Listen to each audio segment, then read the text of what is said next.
Ladies and gentlemen, welcome back to another PC port review. Today we're looking at Elden Ring Night Rain. Now this game has already been under quite a bit of controversy, especially because it's already sold 2 million units in the first day, and it's sitting at a mixed review on Steam at the time of this recording. Just a quick heads up though, cross-play functionality between different platforms is not available. So if you are on PC, you will only be playing with PC gamers. If you're on console, you'll only be playing with people on that specific console. So that's going to be a bit of a downer in my opinion for a game that is dedicated to be always online.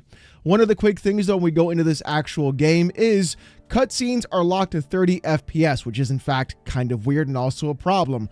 But in game, the frame rate is also locked to 60 FPS as well, meaning you cannot go into the 120 or 144 or even have an unlocked frame rate. At the same time, there was no option to disable VSync as well. And I didn't see any upscaling options either, whether it be FSR or DLSS or etc.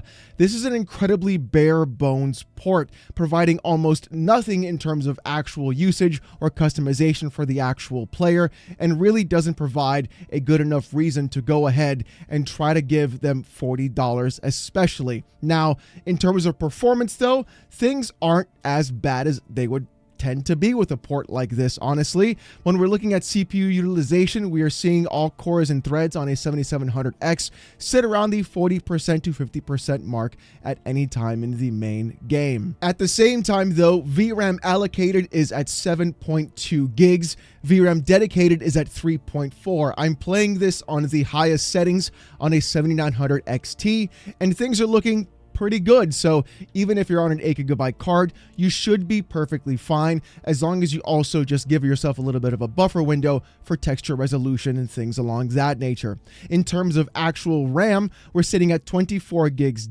allocated and 5.2 gigs dedicated, which really goes well for a lot of lower end PCs on top of that. So a multiplayer game that is available to be go ahead and run across multiple platforms and multiple types of hardware is in fact good. The problem is though, it is lacking a lot of customization and options for that.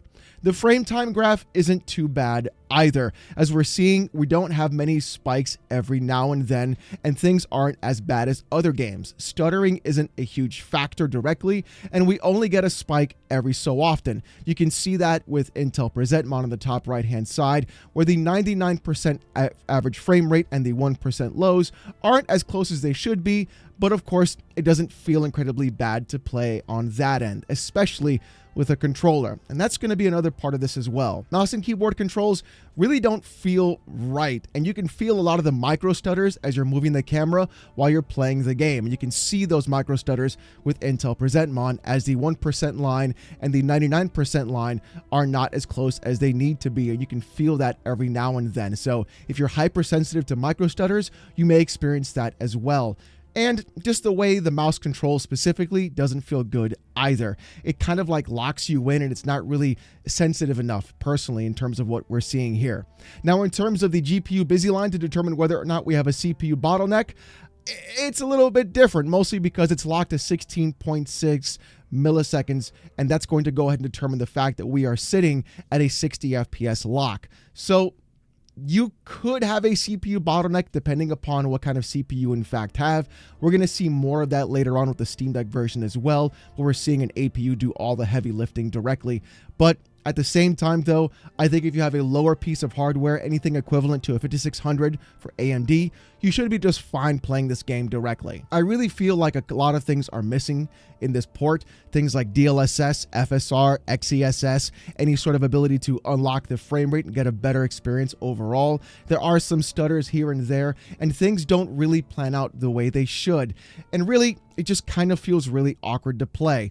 But let me show you guys some other main areas so you can get a good idea of what it looks like out of the tutorial section and trying to fight some more heavy enemies. Here we are in day one flying over the open world, and you can see the frame rate still holds pretty steady at 60 FPS. So they did a good job there, but like I said, I would have liked to see the ability to unlock that frame rate and remove VSync altogether. In terms of CPU utilization, we are still sitting in the 35 to 40% CPU usage across all cores and threads, one of them being CPU core 16 and 15, getting into the 50s every now and then in terms of usage, but nothing too bad. Intel Presentmon is still showing some micro stutters here and there when you turn the camera a bit too much, and you can see that as well in the actual frame time graph on top of that. Again, I feel like on a controller, you're not going to notice much of those micro stutters, but if you're playing on mouse and keyboard, you absolutely will, especially when turning the camera. The open world seems fine. We're not getting anything too crazy. I don't see a massive CPU bottleneck either, and things in fact look pretty good. We're not going around and having major stutters as we are crossing the actual planes, and things are actually pretty okay. Even when enemies are on screen, and there's a lot of them on there, it doesn't slow down or stutter as well. So in terms of just performance directly, it's not too bad. But in terms of actual options for the PC gamer to customize their experience, a lot is in fact to be desired. And I think that's where this port needs a lot of work. It feels like there has been a lot of just rushing this out to get it out at that moment in time. And a couple buddies of mine have said directly, they kind of felt like, let's just put it out and see what happens kind of a deal, and just did the very bare bones for it. And not realizing the game sold a couple million copies in a day, they've pretty much got their work cut out for them. On top of that, though, when we look at things like the Steam Deck, things also may not be what you expect. Now, on the Steam Deck directly in Night Rain Hold, I am getting around 54 to 55 FPS. This is with everything set to low. One of the big problems I had with the deck specifically, and what really concerned me, was how long it took to get into a matchmaking game. In reality, what I had to do was in fact cancel matchmaking if it took a little bit too long, and then reapply it, and then I got into a game pretty quickly. But the thing is, in the Hold specifically on all low settings, I am getting around 54 to 55 FPS in this main area, and then it will drop to around 45 to 50 depending upon what area I walk into. The frame time graph doesn't look that great either though, as it does need a bit of work, seeing as how we're going to be going ahead and seeing some bottlenecks creep up here and there, especially while playing the game. Now, running around the Hold, we're going to see that frame rate drop a little bit from the upper to mid 50s into the 40s, as we just saw right now. We were 54, 55, then we sank into the early 40s, having a bit of a stutter, and then jumped right back up into 60, but then had a bit of a stutter and worked our way back down into the 40s.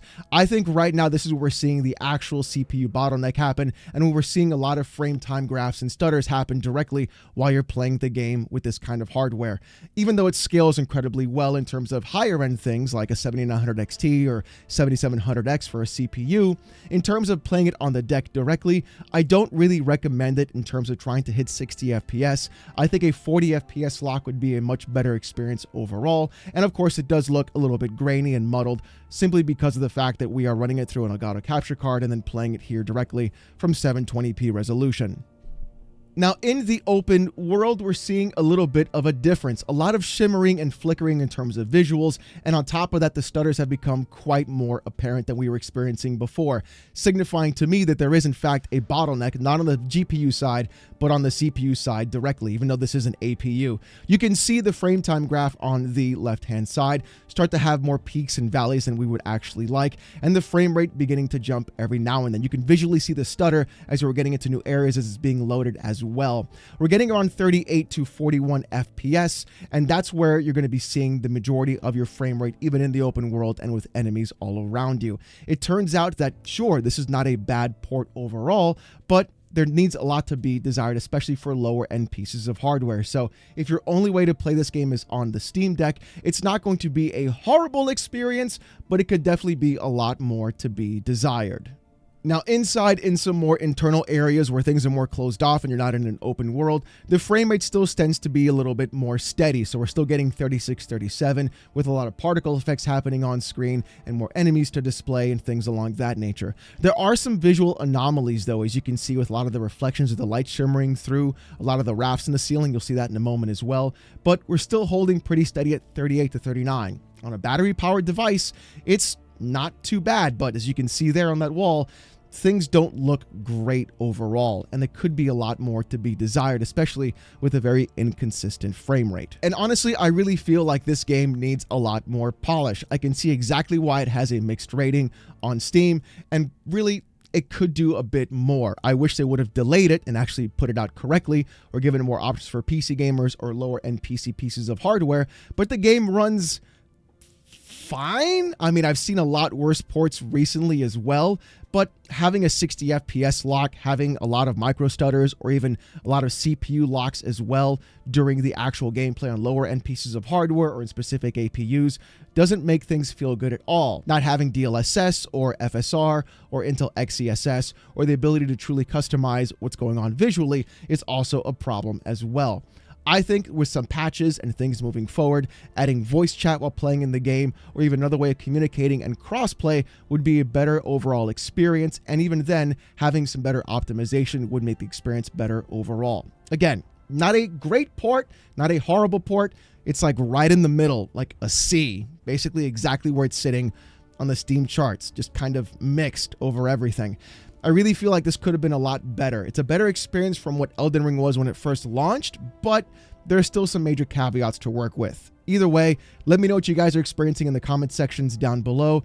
Elgato likes to crap out on me. The cable that I have for my connector doesn't work right. I got to get that fixed. And let me know what you guys have to see and what you're experiencing as well in terms of gameplay-wise for Elden Ring Night Rain. Now, if you want to see more PC ports like this, more gaming news, hot takes on the gaming industry, fanboy content, and live streams, subscribe to the channel. With all that being said, though, thank you guys so much for watching.